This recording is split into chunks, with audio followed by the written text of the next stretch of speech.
Y ahora sí vamos a ir al tema que nos ocupa, los vínculos familiares. Si nosotros intentáramos hacer una definición de lo que es la familia, no sería fácil de encontrarla. De hecho, no es fácil encontrar una definición, un concepto de lo que es familia. Por cierto, para los antropólogos hace algunos años y sociólogos que se han ocupado de este tema, las familias dicen que originariamente estaban constituidas de 2 o 3 grupos familiares que se juntaban para cazar. Los hombres se iban trasladando de lugar a lugar juntos en familias que se unían para poder cazar, mientras las mujeres recolectaban frutos o raíces para conformar el alimento de todos los días, porque de hecho lo que los movilizaba era el alimento. De hecho, la reproducción venía consigo, lo que necesitaban conseguir era entonces el alimento.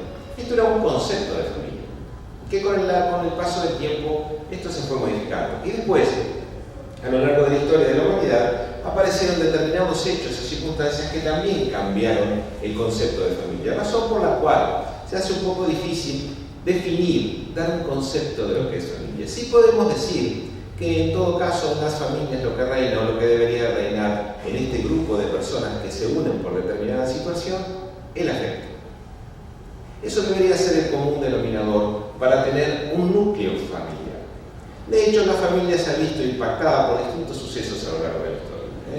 La revolución industrial, cuando la familia se ve obligada a venir del campo a la ciudad. Imagínense una familia absolutamente rural, donde estaba acostumbrada a la vida de campo, y de pronto encontrarse en una ciudad, hacer cosas que no estaba acostumbrado, trabajos para los que no estaba preparado, ni su cuerpo ni su mente, iba todo impactando de algún modo en las familias, lo que hacía también que la construcción familiar fuera modificándose. De hecho, también cuando las familias se quedaban en el interior y los hijos deberíamos viajar a las grandes ciudades para poder estudiar, también las familias se modificaban.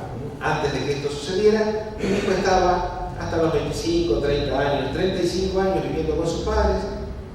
Luego de esta necesidad, los hijos a partir de los 17, 18 años, en muchos casos debíamos viajar y dejar el seno familiar para ir constituyendo nuevas familias que estaban integradas por el afecto, por los compañeros de estudio, por las personas que íbamos conociendo en las ciudades. Iba modificándose todo este programa y se iba agrandando la familia. Iba siendo diferente. Pero lo cierto es que, independientemente de la definición que nosotros intentemos dar a la familia con estas dificultades de concepto, hay cosas que deberían estar presentes en todo grupo familiar. Y podemos decir que para que exista una familia de verdad y que nuestros hijos sean criados con la estima en el lugar que tiene que estar, esto es por una autoestima elevada, debemos decir que el elemento central de la familia, en esto coinciden todas las corrientes psicológicas y psicoanalíticas, y naturalmente la ciencia espírita. Para que los hijos crezcan en un seno familiar con una autoestima elevada, parece ser que debe estar presente inexorablemente el sentimiento. Primer gran detalle. Porque a partir de este estado de cosas, cuando en el seno familiar no hay sentimiento, impacta de manera directa en la estima de quienes comparten con nosotros la familia. Mal podemos pretender los padres, si vivimos peleándonos, o insultándonos, o agrediéndonos, criar hijos con autoestima elevada. De manera que acá encontramos un primer gran punto de análisis. Y debemos decir, bueno, entonces, si debe estar el sentimiento, si debe estar el afecto, si son un grupo de personas que se reúnen en torno a un núcleo, ¿cómo podemos estructurar la familia? ¿Qué es, desde este punto de vista, la familia? ¿Quiénes somos los que integramos la familia?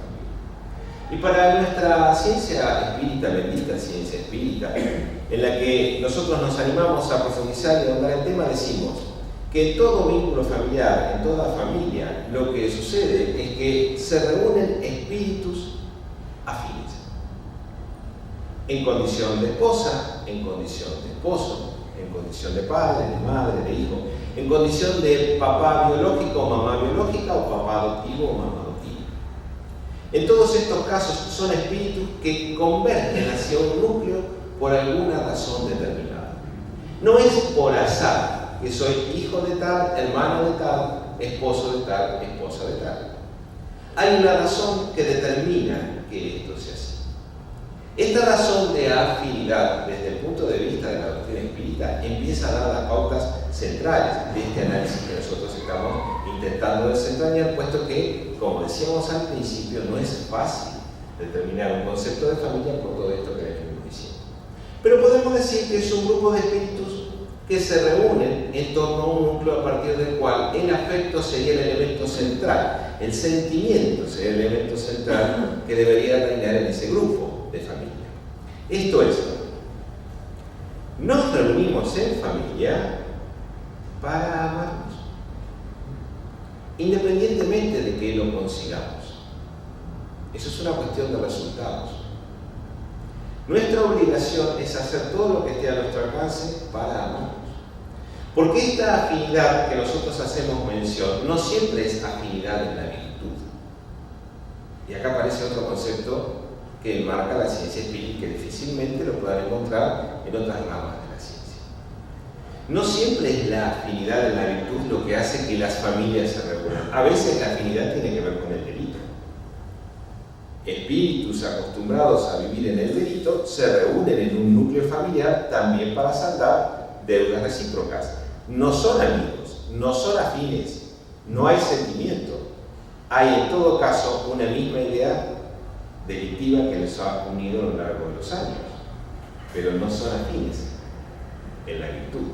Claro que también están, para contrabalancear esto, los afines en la virtud. Sea una situación o sea otra situación, lo cierto es que en la familia tenemos esa obligación central. Nos reunimos en familia para amarnos.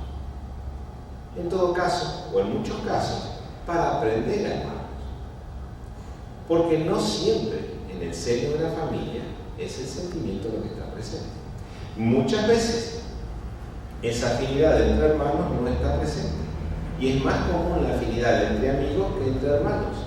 Y ahí aparece entonces el gran interrogante: ¿por qué tengo que ser hermano? ¿Por qué? Es evidente que hay una razón que escapa muchas veces a nuestro entendimiento actual, pero que, evidentemente determinado por Dios, ha fijado que las condiciones sean esas. Debo ser hermana o hermano de tal para cumplir con determinada tarea.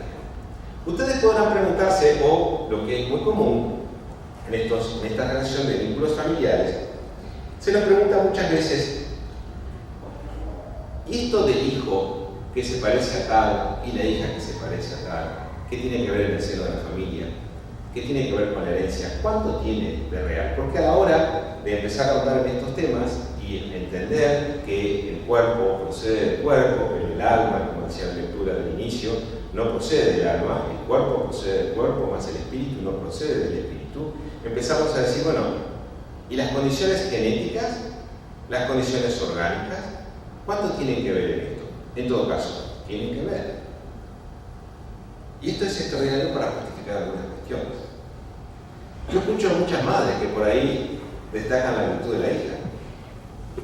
Tiene el carácter extraordinario, como nuestra familia. Sin embargo, el varoncito, el carácter, igual a la familia del padre. Esto no es así. Esto no es así. Lo que ustedes pueden pedir en todo caso son las cuestiones vinculadas al cuerpo. Ustedes pueden pedir con muchas ganas, y de hecho puede ser que los escuchen. En lo personal, por ejemplo, yo pedía mucho que mi hija no salga con la cabellera del padre. ¿Se dan cuenta por qué? Pedí tanto que se parezca a la madre que creo que exageré un poco. Pues ya es demasiado parecida a la madre. Felizmente, un poquito, tiene la sonrisa del padre. Lo que me da alguna tranquilidad. Decía una vez un grupo de amigos, médicos amigos, decían, porque vamos a coincidir en algo. La maternidad es un hecho, mientras que la paternidad se presume. Bueno, yo a juzgar por la sonrisa de mi hija, presumo que. Bien, lo cierto es que esto sucede. Era un matrimonio amigo, muy amigo de mis afectos, de mi alma. Cuando supe de uno de sus embarazos, yo le decía a la esposa, ambos son muy pintones, ¿no? Pero la esposa tiene una nariz mucho más linda que el esposo. Es así. Entonces yo decía, vamos a rogar que la hija salga con la nariz de la mamá, aunque después se parezca, y también los escucharon.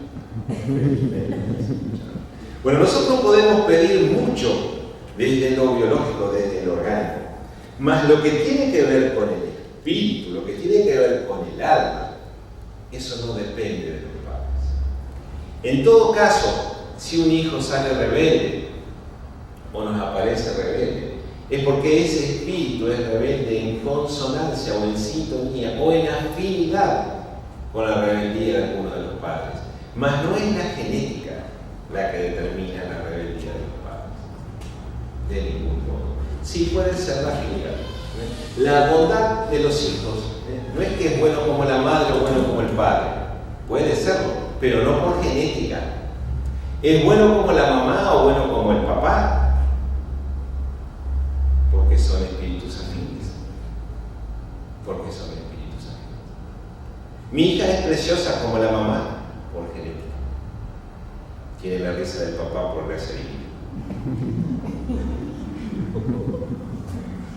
No, vamos entendiendo. Entonces decimos, lo que es del cuerpo procede del cuerpo, pero lo que es del alma no procede del alma. Y como el espíritu preexiste, es anterior al origen, a este presente, estamos desde antes. Toda serie de adquisiciones que hemos traído son conquistas o desaciertos de nuestro pasado que van a repercutir de manera directa en nuestro presente.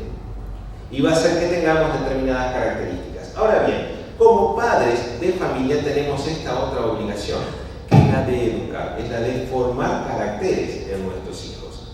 Si nosotros advertimos que nuestro hijo tiene determinadas características que van a dañarlo en un futuro, tenemos la obligación de corregir, porque esa es una de las grandes obligaciones que tenemos y que también sucede en el seno de la familia. Lo cierto es que para que tengamos hijos con autoestima elevada, y como sugerencia para que no nos olvidemos de esto que estamos planteando hoy, sé que hay muchos papás de hijos jóvenes, sé que hay otros papás que van a hacerlo próximamente, y de algunos que a lo mejor nos van enterando y que ya están en camino también. Lo cierto es que para tener hijos con autoestima elevada, es importante que en el seno de la familia los padres se demuestren amor. Bien, y para ir cerrando con estos conceptos, y para entender que no es el azar lo que determina, sino que hay una fuerte ley de causas y efectos que hace que fulano sea hijo de Mengano, que esta nena haya nacido en esta familia, nosotros nos podemos preguntar, ¿y qué pasa con las familias adoptivas? ¿Funciona la ley de causas y efectos en los papás y en las mamás por adopción? Exactamente del mismo modo. Es más, los papás por adopción tienen un plus de divinidad. Porque el papá por adopción no es el papá obligado a criar a su hijo que engendró. El papá por adopción es alguien que decide voluntariamente traer a su seno familiar a alguien para compartir sus vidas. Ese ser que trae al seno familiar para compartir sus vidas también está involucrado en la ley de causas y efectos. Y esto es extraordinario. Extraordinario. Tantas veces puedan alimentar, estimular a aquellos papás que no tienen bebés por distintas razones, o aquellos que habiéndolos tenido quieren hablar en esta cuestión, los invitamos a que lo hagan, a que los estimulen, para que la adopción sea un hecho mucho más real y más concreto de lo que diariamente es. Cuesta ver cómo muchos chiquitos, pudiendo tener familias que los cobijarían, que los abrazarían, que los educarían, tienen que pasar sus vidas internados en lugares en donde no es tan común que lo que reciban sea amor. Por tanto, la maternidad biológica está incluida dentro de la ley de causas y efectos, y la maternidad por adopción exactamente del mismo. Y para ir cerrando, vamos a meditar. Antes de pasar a la visualización, hay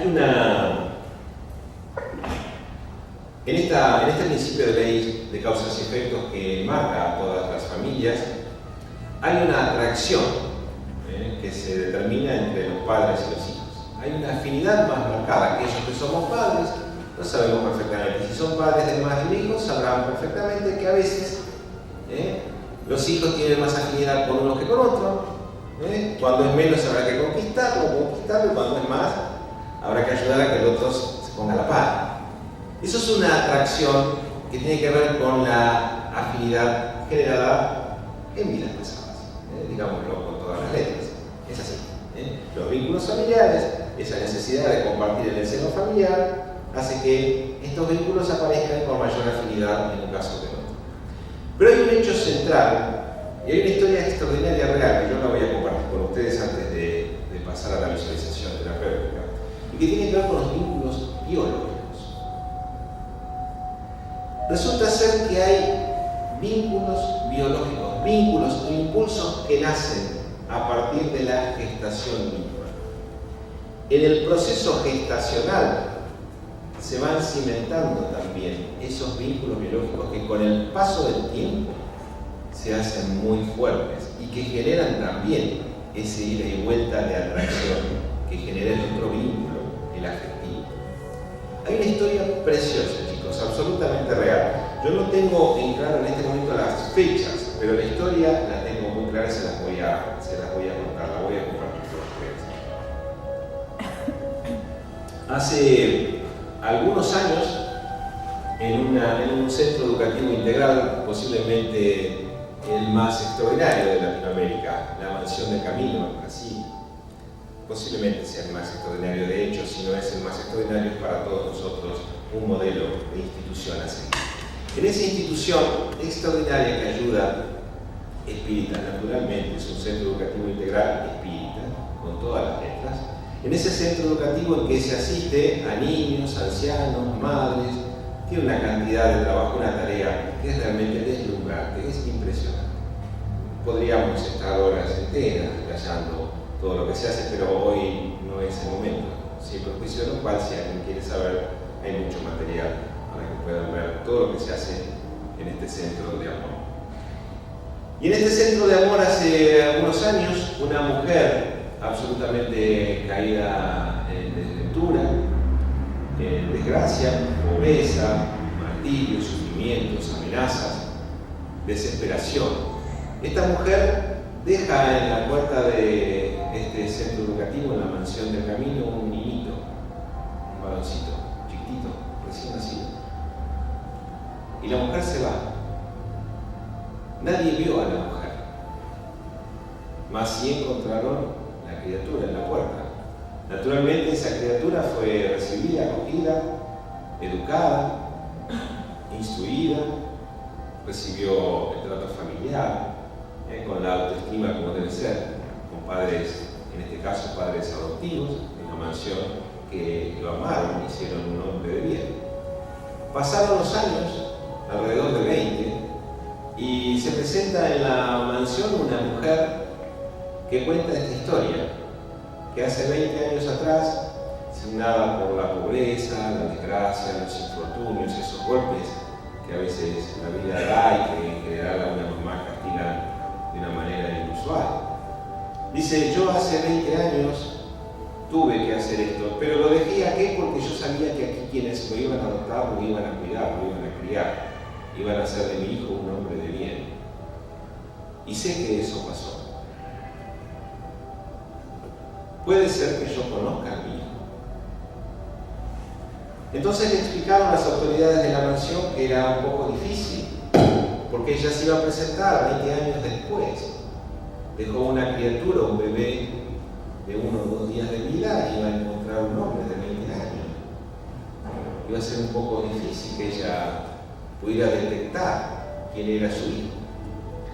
Por otra parte, eran alrededor de 20 y pico personas que tenían esas características y esa edad. Ella describía que era un nene en su nacimiento, morocho, en fin, daba determinadas pautas de características físicas de esta criatura, y que, bueno, esto permitía a lo mejor encontrarlo, pero le explicaban, miren, con esas características hay alrededor de 20 personas, criadas también como su hijo en la mansión, pero que no podríamos determinar quién es.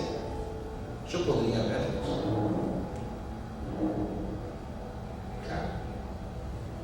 Pero siempre debes saber que no vamos a tener esa certeza hasta que no se hagan los análisis. Podría verlo, insistió la madre. Accedieron las autoridades y juntaron a los 20 jovencitos de entre 18 y 20 años, todos muy parecidos, y los pusieron en rueda. Le explicaron a la mamá que podía pasar que no fuera ninguno de ellos, porque en ese interín también otros habían venido y ya se habían ido, otros estaban estudiando, que ellos disponían de este grupo de personas. Si ella estaba dispuesta, estoy dispuesta a correr el riesgo que sea. No fue fácil para mí hace 20 años dejar a mi hijo en la puerta. Quiero conocerlo. Simplemente conocerlo. Pusieron a estas 20 personas alrededor, organizaron un día con todos los preparativos, también alertaron a los chiquitos que podía suceder que esta persona no sea la mamá de ninguno de ellos. Ninguno de los 20 contaba con mamá. Y aparecía una que decía esta historia que les cuento. Los pusieron en rueda y la mamá se presentó, fue mirando a cada uno de los 20 y le dijo: ¿qué es esto? 20 años después. El vínculo biológico. Lo había dejado y lo ve 20 años después. Entre 20 chiquitos ella descubre a su hijo, hicieron los análisis, todo lo corresponde, efectivamente era la mamá. La mamá siguió viviendo en vínculo con su hijo, siguió viviendo en la mansión, y la historia continúa con este final feliz que yo les cuento. El vínculo biológico. El vínculo biológico